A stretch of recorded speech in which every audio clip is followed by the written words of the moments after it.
gloomy right now, but it don't help. Because you're constant complaining, Des? You are complaining about the short one complaining. We're all complaining. Happy? Why does this thing look so sinister? Hey, who said you could touch that? I don't go into your room and touch your stuff, Quill. What? You hacked my visor and added a scoreboard to it while I was sleeping. That was different. I improved it. Also, did anyone tell you that you snore? I thought Drax was bad, but wow. Quill, you should really get that checked.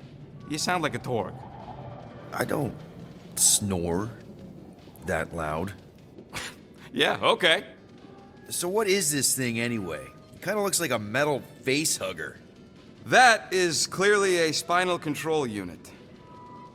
Yes, right, of course, a spinal control thingy. Back on Half-World, Kree scientists use these to keep us super soldiers in line. They'd press a big, fun red button and zap! Instant obedience. Holy crap. Rocket. How many of you super soldiers were there on Half-World? When the Kree started, 100, maybe. By the time I escaped, just me and Lila. She was the first one not to die from the control unit. And Lila is also a... What? A raccoon? Or not a raccoon? You gotta understand. She was afraid of them, and the control unit made sure we stayed in line. That I stayed in line. Oh, that sounds... awful. I can't imagine. So, I did what I do best. I found a way to overload the control unit. When the Blueskins let us out of our cage, kaboom! I blew a hole into the side of the lab. What we didn't know, what I didn't know, was that the lab was protected by sentry bots. We got to the security fence and Lila covered me while I hacked the modulator frequency, and as soon as it opened, she pushed me through the door. I heard her die, Quill. Ah, Rocket. Doesn't matter now. Past is the past, right? And that thing, it's just a reminder. What exactly did the Kree do to you? They ripped me apart and rebuilt me over and over and over again until I became this half-finished thing they could mold and shape and control. Oh, Rocket, I had no idea. I mean, I knew the Kree Empire was desperate, but... Do you know what it's like to lose all control of your body? To be in constant pain, trapped inside yourself, unable to stop the horrible things you're doing? That control unit made sure I did what I was supposed to do. Oh yeah, whether I wanted to or not. A neat, furry little machine of death. Didn't take long to figure out I was better off not fighting it. Okay. Then let's shoot this thing out the airlock. Have a little middle finger salute ceremony to the bastards who built it. I don't think I'm ready to let go of that part of me yet. Maybe one day. Are you 100% sure you want to keep it? What if it... Controls me? I decided a long time ago, Quill, that I would never let anyone control me again. As far as I'm concerned, this is just another useful piece of junk and a few bad memories. I'm sorry you had to go through all that, Rocket. For real.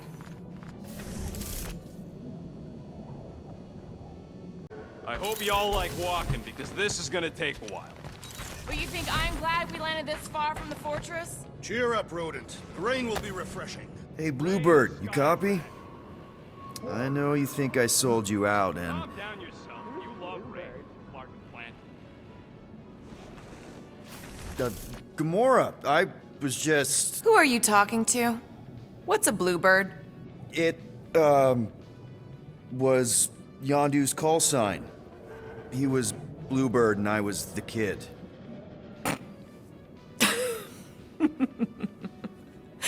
Let me get this straight. Yondu Udanta, leader of the Ravager's space virus, scourge of the Sirius system and all-around scoundrel. used Bluebird as his call sign? Even had it embroidered on the back of his jacket. Amazing. It was amazing. Pretty much from the day we met. How did you two meet? Terrans and Centaurians aren't exactly neighbors. We met on Chitauri Prime, about 3 years into my sentence. Wait, Yondu was a prisoner of war? I thought the Ravagers were neutral. They were, and they also weren't.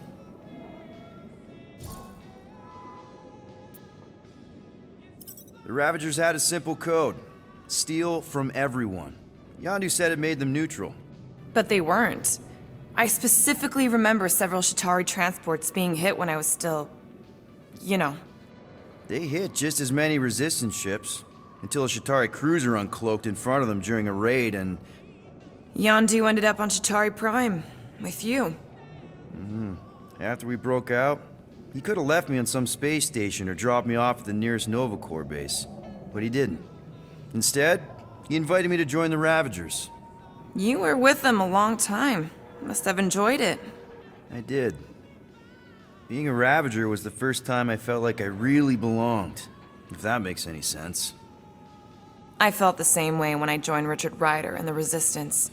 Like I was finally in control of who I wanted to be. Yes, exactly. Those first few years, it was like I had joined this really big, really dysfunctional family, which, now that I'm hearing it, would make Yondu my... Space Dad? Could have been worse.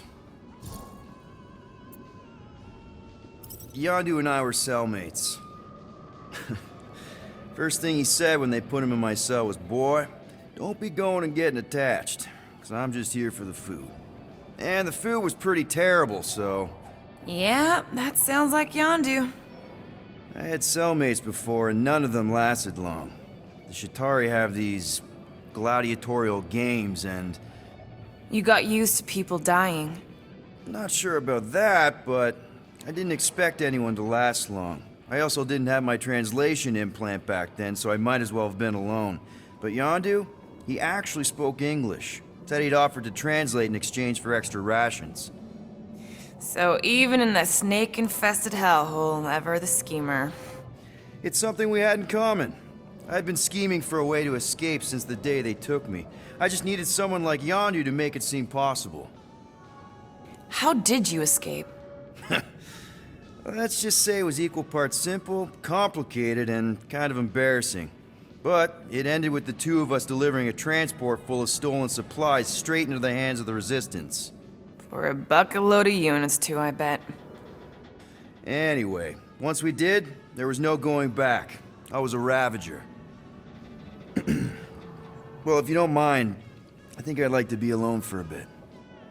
Oh, yeah, sure. I'll see you around.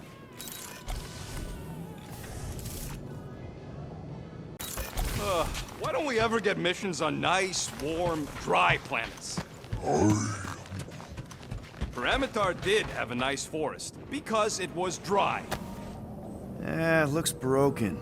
Maybe Rocket can fix it. Groot! Hey, buddy. I was just, checking to see if everything was okay. And it is. Okay. I am Groot. Too bad this translator's busted. I was hoping it might have Groot stored on it, or something. I am Groot. That way I could download it into my translator. I'd love to know what your thoughts are on stuff without, you know, Rocket always filtering it. I am Groot. Actually, hold that thought. Yo, Rocket! What? Can you come here for a sec? What do you want, Quill? I'm busy. Think you can see if this translator has Groot's language on it? It doesn't. You didn't even check! Don't need to. Cheap scud like that don't have rare language packages, and even if it did, it's beyond salvageable. Really? Wait, do you have Groot's language package installed in your translation implant? Do I look like I'm made of units? Only folks who got that language package are rich people. So you actually speak Groot then? You mean Talinisan? And yeah, I speak it, more or less. Me and Groot been bounty hunting together for a decade before you came along, Quill. When you've been working together that long, you develop a common understanding. I am Groot. You say misunderstandings, I say open to interpretation. I am Groot. They didn't go sour. We didn't need those jobs anyway. So you guys learned to understand each other over time. And with the help of a spreadsheet of Groot's lexicon, which ain't no easy feat when your entire language sounds like I am and Groot. So there's hope for us yet. I am Groot. You know, I didn't always have a translation implant. I mean, I was feeling Spanish before I left Earth, not that Spanish would have prepared me for all of this. I am Groot. Man, those first few years, do you know how hard it was to get by without having any idea what people were saying? Half of the languages out here sound like white noise, weird birds, and messed up theremins. I don't even want to know what Rocket actually sounds like. TV did not prepare me for the realities of living in space, let me tell you. I am Groot. Honestly, man, you're lucky you have Rocket. I mean, I know what it's like to be surrounded by people and have no one understand you, how lonely that can be. I'd have been lost. You must have been lost too, before Rocket and us. I am Groot. I probably don't say this enough, but you really are an important part of the team. I can't imagine the Gardeners of the Galaxy without Groot. And who knows? If this thing does have your language in it and Rocket can download it somehow or hack it or I don't know. I am Groot. It'd be nice to finally talk to you. For real. Glad we had this little chat. I am Groot. Awesome. Cool.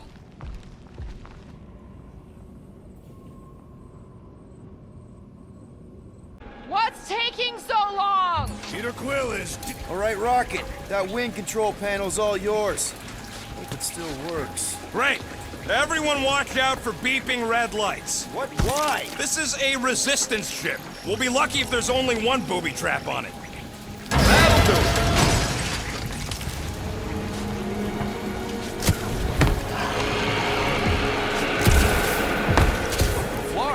That don't sound like no jelly thing. They say that Lady Hellbender's call echoes throughout the planet. That don't sound like no lady either.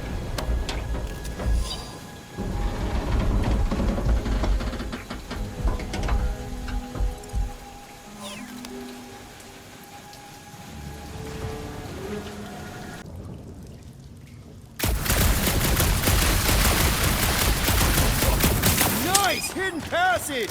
Everything okay in there? Are you dead, Peter Quill, or merely severely wounded? I ain't far, Quill. Scream really loud if you find another blob creature. No, I will! Hey, listen, while it's just the two of us. What's up? You're busy, exploring. Just meet me in the main cave when you're done looking around. All right.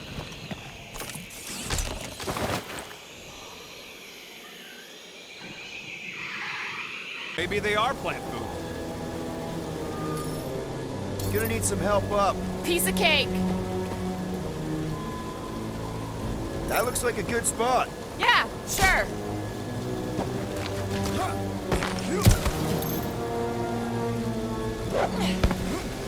See anything useful up there? I got eyes on this gunked up reactor. A couple of shots should bring it down. All right. Pretty sure that baby's our ticket upward. Somehow. It is neither a baby nor a ticket. It is a reactor.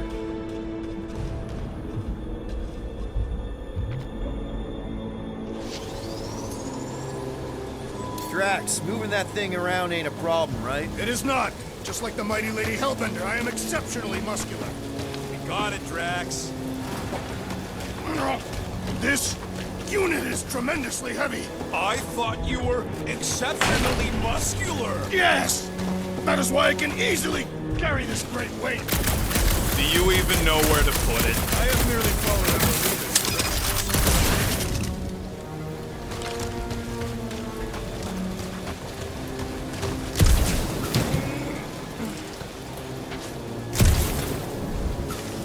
Surprised this thing hasn't been picked clean for salvage. This planet is no place for carrion. He's got a point. Hard enough to land here, let alone scour the surface for scrap.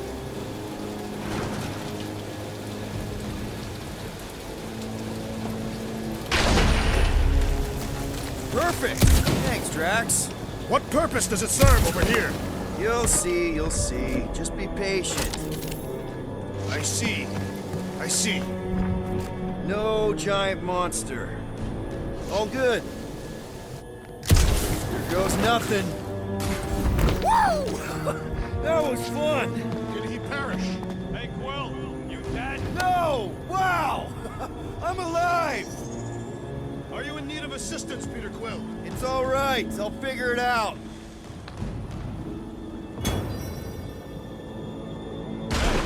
You think he's stuck? Perhaps. Lady Hellbender's anger dwindles in the face of our resolve. One thing is clear. We would never have accomplished this task without the assassin. Did Drax just praise Gamora? I am giving credit where credit is due.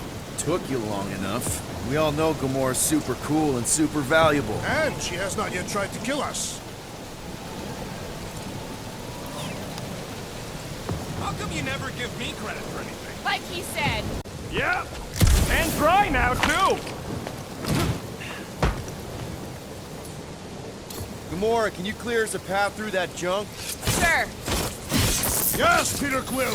Onward to the palace of the great giantess. Oh, so she's a giantess now. It is said that Lady Hellbender stands 50 heads tall.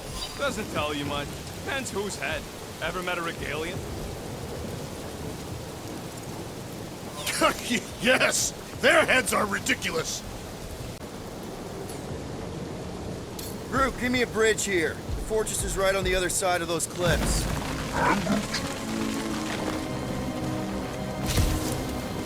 Pretty sure it's this way, but I don't see an easy way to get up there. Easy is rarely worth the effort. For you, maybe. I love you.